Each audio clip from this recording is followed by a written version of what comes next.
रामदादा यांना सुद्धा माझा नमस्कार। ही चर्चा बैठक 4 तत्व 3 शब्द 5 नियम सेवकांना आलेला अनुभव या विषयावर होत असते आणि चर्चा बैठक आणि मानव धर्म हा मानव धर्म 4 तत्वावर आणि स्वतःच्या कर्मावर चालते। आज धांडेजीने धन्यवाद दिला, पांडुभाऊ हावरेजीला मी पण धन्यवाद देतो की आज 2 शौकामध्ये एवढा मोठा प्रोग्राम करण्यास काही अडचणी आल्यास येतातच, पण हा एवढा प्रोग्राम करण्यास 8 शौकांच्या माध्यमातून झालं, थोडा सोपा गेला, म्हणून मी पण पांडुभाऊ हावरेजीला धन्यवाद देतो। बाबांनी एका दारिद्र्य कुटुंबामध्ये 3 एप्रिल 1921 ला जन्म आले आणि बाबाला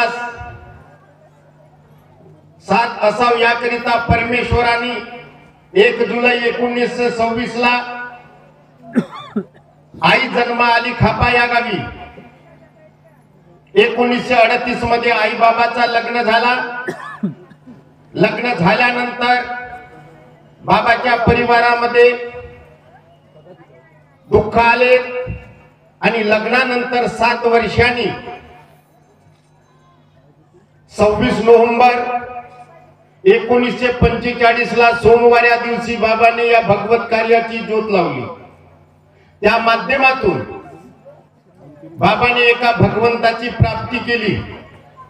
चंदनापरी ते झिजले इमान बाबाने जागवले, मानव धर्मासाठी बाबाने रक्ताचे पाणी केले।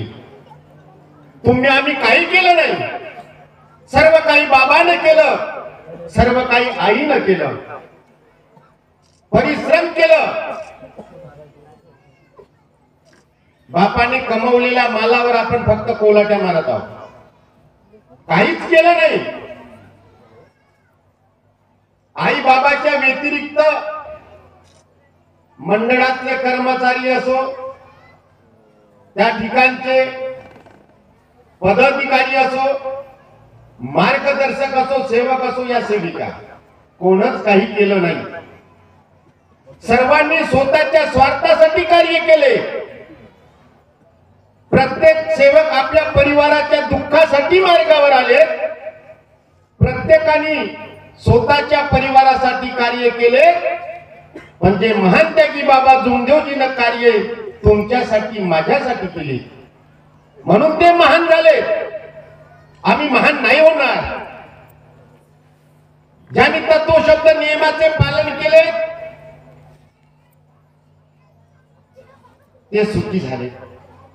ज्या दिवशी या मार्गामध्ये जोही सेवक आला तो दुःखी आला, मी भी दुःखी आलो। सर्वांनी तोच वचन दिला, मार्गदर्शकांनी सांगितल्याप्रमाणे या मार्गावर मरावं लागते।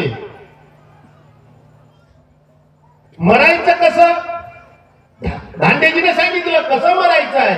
मर गए इसी मार्ग पर हमने दिया तो तुम तो बताओ, ऐसा तीर तो मारा बाबा ने उनका वार तो सही ना जाए। बाबानी अरे मी तुमच्या गालावर एक थापट मारली तर तुम्ही रिपोर्ट देऊन द्या, पण बाबाने चुकलेल्या कर्माने अशा शौकाला जे थापड मारली, पण बाबा थापड मारताना दिसलेच नाही। मर गए इसी मार्ग पर हमने दिया तो तुम तो बताओ, ऐसा तीर तो मारा बाबा ने उनका वार तो सही ना जाए।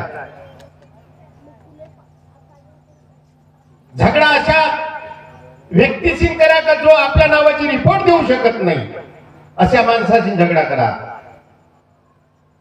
आम्ही अशा माणसाशी झगडा करतो, आमच्या नावाची रिपोर्ट ठाण्यावर चालली जाते, अशा माणसाशी झगडा करतो। उसगाव चांदोरीला आनंदराव शेंडेच्या पत्नीनं झगडा केला आणि तो परमेश्वरासोबत केला। तो झगडा परमेश्वरासोबत केला नाही का? आम्ही मगाशी बसलो होतो टेकाडे भाऊन मी, दादा म्हणे तुमच्या परिसरामध्ये हा एक वाक्य कवा शिकवले म्हणे, की जी सेविका उभी होते, माझा पती परमेश्वर या ठिकाणी उपस्थित आहे, त्यांना माझा नमस्कार म्हणते. नाही खरं पत्नीसाठी देव हा परमेश्वर आहे, मान्य आहे. तिसऱ्या नियमात लिहिलं बी आहे, तिसऱ्यांनी पतिदेवाला वाईट शब्दात बोलू नये, कारण तो पती परमेश्वर आहे. पण पतिदेवाचं भांडण करणं परमेश्वराशी केलं, पती पत्नीचा प्रेम नाही, त्याचा जीवन व्यर्थ गेलं. नाही परमेश्वर जरूर आहे, पण त्या विचाराने वागावं लागेल. उसगाव चांदोरीला आनंदरावजी शेंडेच्या पत्नीला झगडा कोणासोबत केला? त्या एका परमेश्वरासोबत केला. कारण आनंदराव शेंडे हा खूप दारुड्या होता, पण त्याची पत्नी एका सेवकाची मुलगी होती. त्याची पत्नी एका सेवकाची मुलगी होती. ते नेहमी आपल्या पतीला सांगत होती, पती देवा दारू सोडून द्या, दारू पिऊ नका.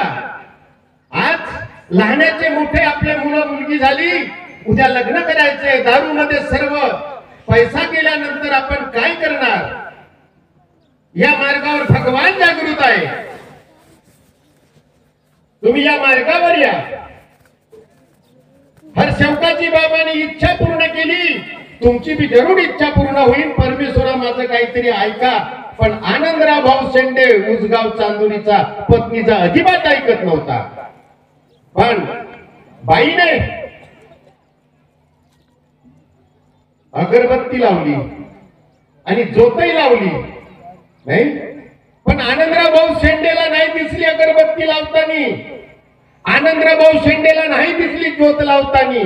बाईनं आतनं ज्योत लावली, ध्येयाची अगरबत्ती पेटवली आणि परमेश्वराला सांगितलं. बाईनं एक दिवस आनंदराव भाऊ शेंडे काय म्हणते पत्नीला, खरोखर या मार्गावर भगवान जागृत आहे का? होजी म्हणते. मी करीन तसं होईल का? होजी म्हणते. बाई आत्म ज्योत लावून, ध्येयाची अगरबत्ती लावून परमेश्वराला सांगत होती, हे भगवंता, मा पती देव जे कार्य करन ते त्याचे सत्य झाले पाहिजे, तरच या मार्गावर जे मी बोललो आहो ते माझं बोलणं सत्य होईल. आनंदराव भाऊ शेंडे गिलास घेऊन गेला बोरिंग जवळ, पाणी आणलं गिलासात, दिवनाली मध्ये टाकलं, कापसाची वात बनवली, त्या पाण्यात डुबवली, डब्बीची काडी उघडली. ज्या प्रकारे आपण आपल्या घरी तेलाचा दिवा लावतो आणि जोपर्यंत तेल सरत नाही तोपर्यंत ती ज्योत जळत असते, त्या प्रकारे आनंदराव भाऊ शेंडेच्या घरी उसगाव चांदोरीला त्या पाण्यामध्ये ज्योत जळली. त्यावेळेस तो म्हणू लागला की खरोखर या मार्गावर भगवान जागृत आहे. आणि नंतर उसगाव चांदोरीचे आनंदरावजी शेंडे हे मार्गावर आले आणि आपले तुमसरे साहेब आहेत साकुलीवाले, त्याच परिसरातली गोष्ट आहे. कधी ते जर आले तुम्हाला भेटले तर विचारून घ्या. नाही तर या मार्गाचा भगवान कसा आहे? शब्दावरी उभा आहे हर आत्म्यात, महिमा अगाध आहे साऱ्या जगात, आणि सेवकासाठी धावून येतो एका क्षणात. कसा भगवान आहे? अरे बाबा बाबा सब कोई कहते, बाबा है कितने दूर, ईमानदारों के मन में बसे बेईमानों से बहुत दूर. परमेश्वराला सर्व दिसतो. मला माझे ते माझे मला दिसते, मला सर्व माझे दिसतात, वेगळं कोणी दिसत नाही मला. पण माझे ते माझे मला दिसते, काय बोलू कोणा बाबा मी तुला पुसते. सर्व माझे आहे, सेवक बाबाचे आहेत, ते माझे भाऊ आहेत, माझ्या आई बहिणी आहेत. काय कोणाला बोलावं? शब्दावर भगवान उभा आहे. शाहील बडवाई 16 वर्षाच्या वयामध्ये शाळेत 10व्या वर्गात जात होता. हल्ली मुक्काम तुमसर खाप्याचा. शाहील बडवाई शाळेमधून आला, घरी दप्तर ठेवला, आईला बघू लागला, आई घरी नव्हती. दप्तर ठेवला, मोहल्ल्यातल्या 1-2 घरी तो गेला, माझ्या असेल बा म्हणून. त्याची आई सुनंदाबाई, शाहीर बडवाईकची आई सुनंदाबाई शाहीर बडवाईक 16 वर्षाच्या वयात 10व्या वर्गात शिकत असताना एका घरी त्याच्या आईच्या पायातल्या चपला दिसल्यात आणि तो बोलू लागला की माझी आई या घरात आहे म्हणून तो हाका मारू लागला आपल्या आईला. पण त्या घरी 2-3 बाया आणि ते सुनंदाबाई आतमध्ये बसली होती. त्या घरची एक म्हातारी दरवाजात बसली होती आणि ते म्हणत होती तुझी मम्मी या घरात नाही आहे. पुन्हा त्यांनी जोराने आवाज दिला. त्यावेळेस सुनंदाबाई काय म्हणते आपल्या मुलाला शाहीर बडवाईकला, काहिले एवढ्या जोराने हाका मारतेस म्हणते तुम्हाला. आता लहानसा राहिला असता मी तुला घेऊ फिरलो असतो. ज्या वेळेस तुला गरज भासली असती त्या वेळेस तुला दूध दिला असता. पण तू आज 16 वर्षाचा मुलगा आहेस, 10व्या वर्गात शिकत आहेस आणि एवढ्या जोरानं वरडू लागला. खूपच भूक लागली का तुला, आता दूध पाजू का म्हणे. एवढे शब्द बोलता बरोबर सुनंदाबाईला असा दूध फुटला का तो कुठे लपू शकत नव्हता. पूर्ण शरीरावाले कपडे भिजून गेली, लाजिरवाणी झाली सुनंदाबाई बडवाईक आणि घरी आली. विचार करू लागली, दवाखान्यात गेली पण दूध बंद होऊ शकला नाही. एके दिवशी परिवाराला घेऊन शिवकिसन भाऊ ठावकर खात्याचे मार्गदर्शक त्यांच्याकडे आली. पूर्ण हकीकत सांगू लागली आणि त्यांनी सांगितलं का बाई तुझ्या हातून चूक झाली, तू परमेश्वराजवळ बस, झालेल्या चुकीची माफी माग आणि 3 दिवसाचे घरी तू कार्य कर माफीचे. परमेश्वराला माफी मागितली. बाईच्या स्तनातून दूध येणारा बंद झाला. सांगितल्याप्रमाणे 3 दिवसाचे माफीचे कार्य केले. असा भगवान या शब्दावर उभा आहे. म्हणून शब्द हा सांभाळून बोलायचा आहे. खुशालजी भांडारकर रायपूर छत्तीसगडचे, बिलासपूरचे. खुशालजी भांडारकर बाबाच्या मार्गावर आले. रामाजी मोंदेकर त्यांचे मार्गदर्शक नागपूरचे आणि त्या परिसरात पुन्हा बरेचसे सेवक झाले आणि काही सेवक नागपूरवरून 9व्या हवन कार्याकरिता छत्तीसगड बिलासपूरला गेले. हवन कार्य झाला, रात्रभर थांबले. सकाळी त्यांच्याकडे चाय पाणी घेण्यासाठी गेले. खुशाल भाऊ भांडारकरच्या घरी काही सेवक विचार करू लागले, इथले दिवस झाले मार्गावर आले पण आपण केव्हाही येतो याच्या घरी दोघच दिसतात.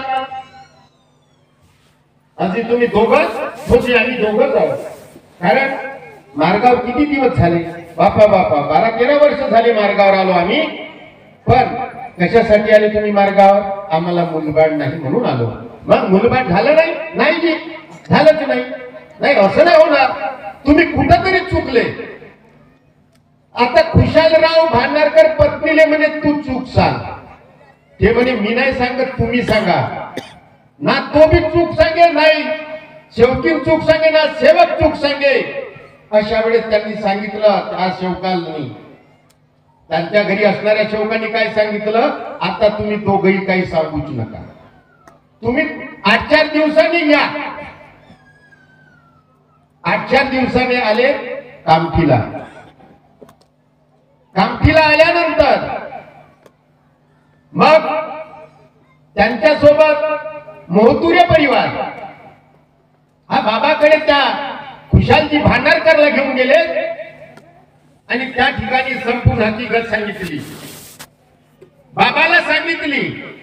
खुशालजी भांडारकर काय म्हणते, बाबा मार्गावर आलो, संतान झाली नाही. बाबा म्हणे या मार्गाचा माझा भगवान कमजोर नाही, तू कुठंतरी कमजोर आहेस.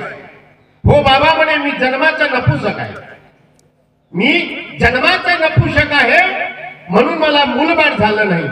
मग ज्या दिवशी तू या मार्गावर आलास तर तुने आपली आपबीती परमेश्वराला सांगितली का? नाही बाबा. कोण आहे म्हणे तुझा मार्गदर्शक? म्हणजे मोंदेकरजी आहे. आणा म्हणे त्याला बोलवून. महोदयकरजी आले, त्यांना सांगितलं की यांना तू कार्य दिले, तेव्हा विचारलं नाही का की तुम्ही मार्गावर कशासाठी येता? नाही बाबा, नाही विचारलं मी. असेच कार्य देता का? या शब्दाची सुधारणा झाली. नंतर त्याच्या घरी एक मुलगा एक मुलगी जन्म आली. कसा भगवान आहे? पण आम्ही कुठेतरी कमी पडतो, म्हणून सगळ्यांनी ही मार्गात असूनही आमच्यावर अडचण येते. नाही, अरे शेती विकली असेल तर पुन्हा घेऊन टाका. मकान जर विकला असेल तर पुन्हा घेऊन टाका. शेती गेली असेल पुन्हा घेऊन टाका. मकान विकला असेल पुन्हा घेऊन टाका. पण हे इज्जत जर गेली तिला पुन्हा नाही घेऊ शकणार. म्हणून बाबाने आपल्याला जे शिकवलं ते करायचं आहे. सांगू वेळ संपली. म्हणून परमेश्वराला वेळीच सांगितली होती 4:30 वाजता ही बैठक बंद होईल, म्हणून आता 4:30 वाजले.